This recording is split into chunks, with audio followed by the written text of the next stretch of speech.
If you just booked your first cruise or are about to book your first cruise, then keep watching because we're going to give you some brilliant tips that will help you really make the most of your first cruise holiday. Hello and welcome to episode 31 of Planet Cruise Weekly. Thank you so much for watching. My name's Keith, this is Glenn.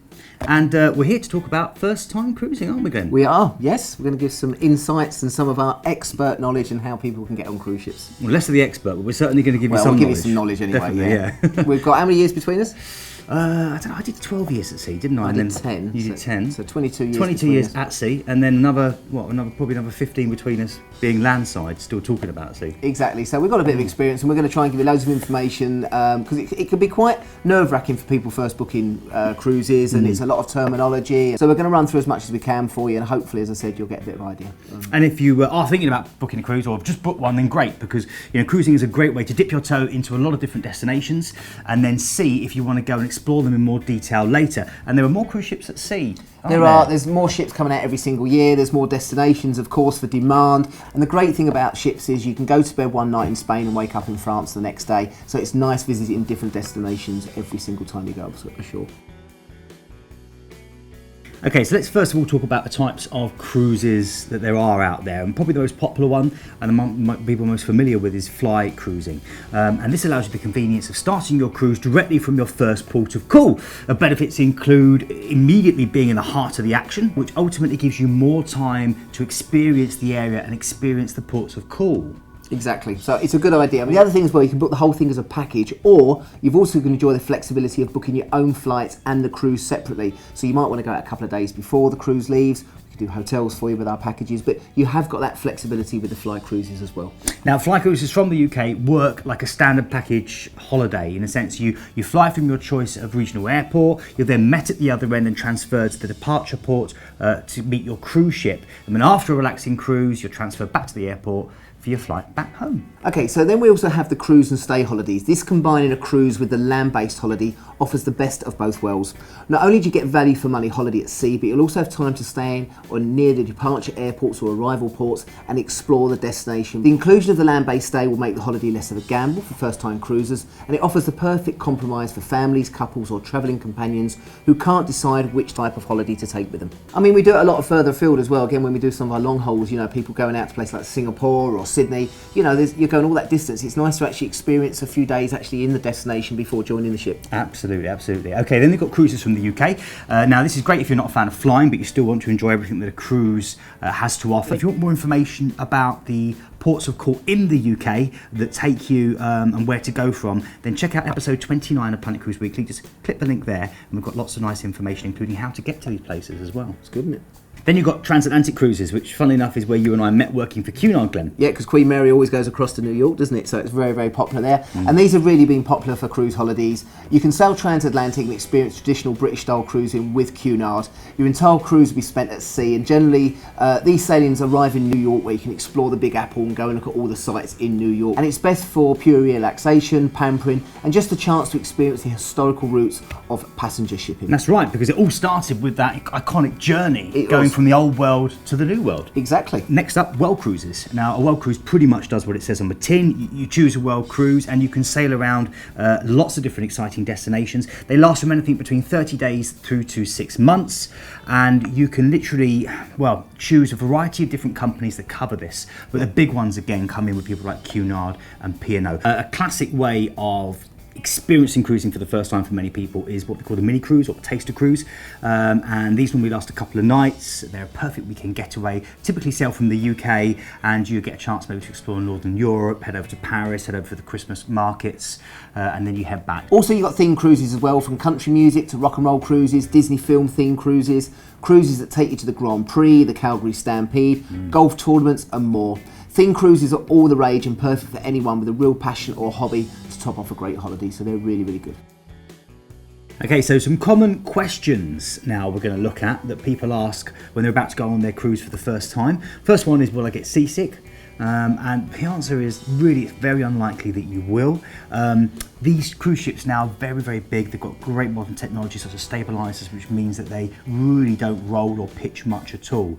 And even if you did start to feel anything at all, The onboard medical facilities are very good. They offer complimentary medication, or if you really need it, they can even get an injection, which literally just completely sorts you out. Other people also ask as well, do you have to dress formally every night? People don't want to wear the penguin suits, they don't want to dress up in the full ball gowns all the time. In a word, no, but it does depend on the cruise line that you choose for the dress code, and it can differ depending on the cruises that you're on. Some are more formal and some are more relaxed. However, in general, most cruise ships do have a couple of formal nights during your stay, and the rest is casual. But even on a formal night, if you don't want to dress up, don't feel that you have to participate.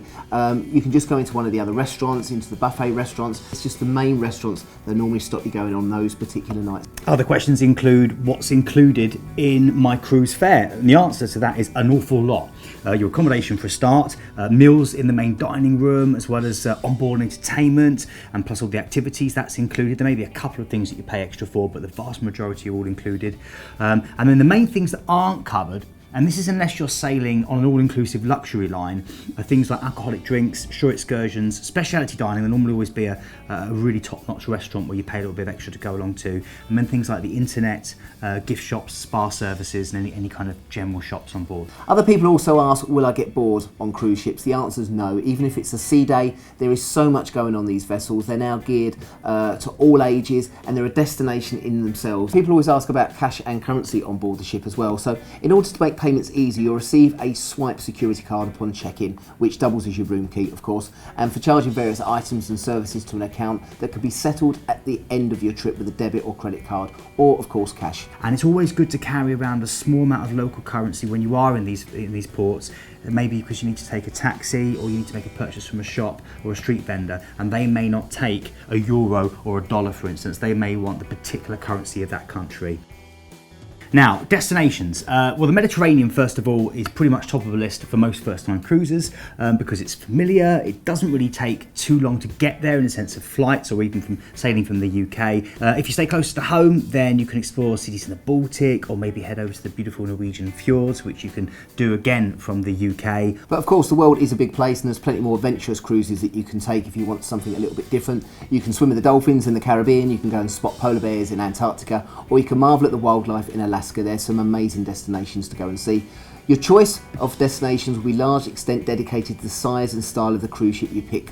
So for instance, if adventure cruising appeals to you, you can expect to be on a smaller ship with a couple of hundred passengers and meet geologists and marine biologists. Whereas if you fancy exploring, for example, Southeast Asia, you can expect to be on the larger, newer ships with lots more passengers.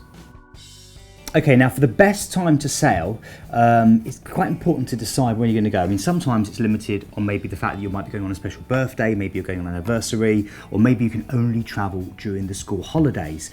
But there are things that will be better for certain people. For instance, we've already mentioned short break cruises are ideal for a first-time cruiser. Yep. And then the Caribbean's a really good choice if you want to escape the winter weather.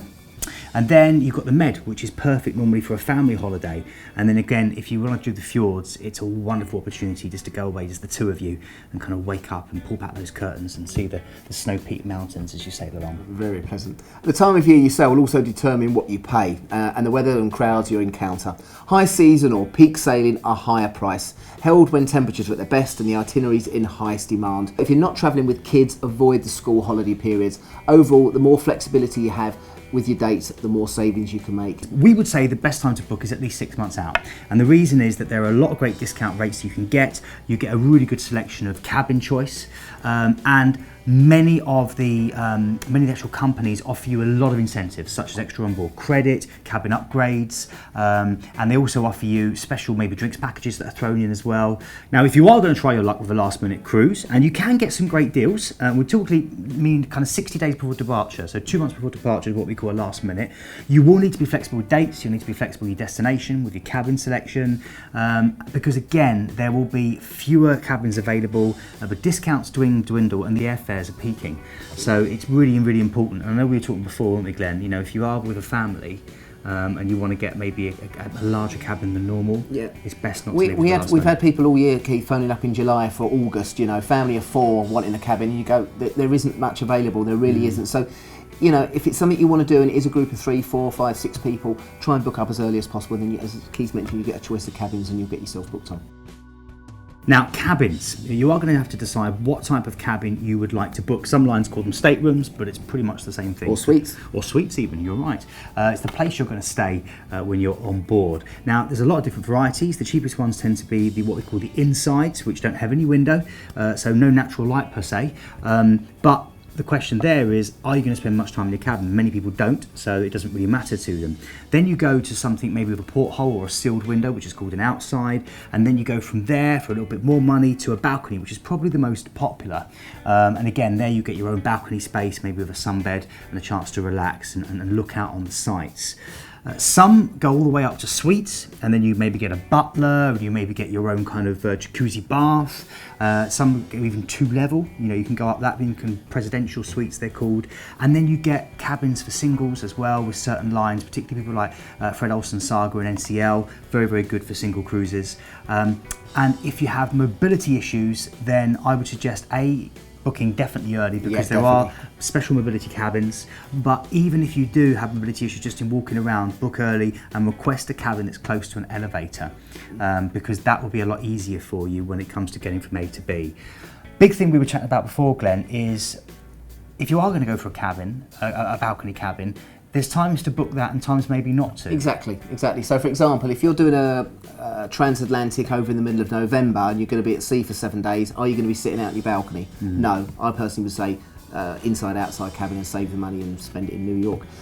If you're doing fields cruising, for example, the whole pleasure of cruising there is sitting out on your balcony as you sail in and out of Geiranger Fjord or somewhere like that. The midnight so sun. There I would really recommend taking the balcony. So again, phone into the team. We're not going to try and upsell you all the time. We're just going to give you our opinion which cabins you think you should take, and obviously we'll try and suit your budget as well. Okay, so now let's look at embarkation day, the day you actually get on board the ship. Depending on when you board, you won't necessarily be able to access your cabin straight away. So most people do head to the buffet, which will be open, so you can start eating already after all you have paid for it, so make sure you enjoy it. But if you don't want to do that, you're not hungry, or maybe it's a bit busy, you just want to go and chill out, you can relax by the pool, or use the time to go and book up spa services, maybe go and make a specialty restaurant reservation, or go to the shore excursions desk and book that. Now, on the embarkation date, there will be a muster and safety drill. This is law, it's maritime law, and you do need to attend it. And it's really important because it's where the crew practice the steps that they have to take in an emergency, and it's where you get to learn where to go in an emergency as well. You get to put on your life jacket, assemble in the assigned area, and then generally listen to the different tips that are given to you. Your attendance is mandatory, it should be taken seriously, and they do come around the crew to double check that you're not in your cabin, and the bars will close during this, so please do take it seriously. Now, people are always asking about tipping, or as they say on the ships, gratuities. The hot potato. Exactly. Gratuity policies vary widely. For example, Carnival adds the suggested gratuities to your onboard account on embarkation day. After that, you have the ability to increase or decrease the amount based on individual service by visiting the information desk. Other lines, though, charge you on a day-by-day basis, and each day they add the gratuity to your onboard account. And then again, on some luxury lines, gratuities are already included in the cruise fare. Now, if you are charged by the day, you can get this removed at the start of the cruise by requesting to do so at the purser's desk. But do bear in mind that it is a very fair way of ensuring that everyone that looks after you during a cruise is, in a sense, gets a little bit of that tip. On the last evening, you receive a bill for your charges. Make sure you look it over and contact the cruise line pursers or the hotel desk to dispute any charges. Queues at the purser's desk can be long on disembarkation day, so that if you do spot a problem, resolve it early. If all looks good, just keep the bill as your receipt. The balance will be charged to your credit card you provided. Some lines will also allow you to settle the account in cash. Now, many cruise lines do require you to pack your bags the night before you disembark and then place them outside your stateroom or your cabin to be collected. This makes the whole disembarkation process a lot quicker. Utilise again your carry-on for toiletries and any remaining items, and don't forget to leave out a change of clothes for the following morning. I think we've both had situations where we've seen people have left just in their pyjamas. Oh yeah, literally in their pyjamas, walking down the corridor saying, "My clothes have been taken, my clothes have been taken," which is quite amusing for the crew, but not for them. Okay, now the bit Glenn and I have been waiting for, ship lingo, because there are certain terms that you're only going to find on board a ship. So Glenn, starboard. Right hand side as you look forward. Fantastic. Port. Left hand side as you look forward. Okay. Aft. Back end of the ship. Forward. The pointy bit at the front. That's right, yeah. Who's the captain?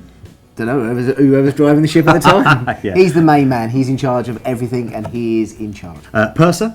Purser is normally the people in charge of the reception desk and the officers there, and obviously you have the chief purser in charge of them as well. Cruise director? Does nothing. What was your job on board? What was your job on board? I was a cruise director. There you go. It does an awful lot. Hardest working job on the ship. He's in charge of entertainment. Dock versus tender. Dock versus tender. Dock is when you go alongside the port of call. So in places like Rome and Livorno, you dock alongside, and then places like Santorini, the ships are too big to get inside, so they will dock off the ship in the water, and then the tender boats, the small boats, will take people across. Bridge is where the captain drives the ship. That's right. Galley is where your food comes from. Kitchen, in other words. First seating is first seating in the restaurant, normally 6 o'clock in the evening. Second seating is normally about 8 o'clock in the evening. It's like a test, isn't it? Open seating. Go when you want. And the gangway is how you get on and off the ship when you dock in port. Fantastic. Good. I hope that's helped you. It certainly helped us. Then some general tips. First of all, always carry a copy of the Ship's Daily Programme everywhere, especially ashore. It's got the ship's emergency number in there, all the details you need. It will have currency and exchange details, the time that the ship is leaving and arriving. So it's essential information for you to basically need when you're getting off, particularly if you do run into trouble and you're going to be back late to the ship. The other great thing as well is that we've got loads of written advice from our destination experts. There's a great piece by Natalie, which is also giving you some other first-time tips for new cruisers. So again, click the link there if you want to find that out. Now again, if you want any help and assistance, you want to check us out, again, there's a number of different ways to do that. On Facebook, Twitter, and of course the most popular way is actually visiting our website. On there, gives you loads of information. It tells you about every single cruise that is available, whether they're one day up to world cruises as well. If not, there's a number on there. Give me and the rest of the team a call and we'll help you, walk you through your first cruise. And I want to say a big thank you to the people that have been in touch this week. So Darren, he said, first time I've just used Planet Cruise for the first time to book a cruise. Brilliant service. Thank you very much. Well, thank you, Darren, for getting in touch and giving us your feedback. And then Juliet Davis said, buzzing, amazing light show. We loved our trip to Hong Kong. Such an exciting place. So thank you very much, Juliet. That's good. That was a response to last week's episode, which if you didn't see, was all about Hong Kong and what you can go and do there. So if you didn't see it, go back and have a watch. It's a good episode. It is. Thanks very much for watching. Next week we'll be back again with something else. Not sure what yet. Not sure yet. We haven't written it yet, have we? No, we haven't. And we're waiting to hear what you want us to do. So Exactly. get in touch. Thanks for watching and safe cruising. Cheers, guys.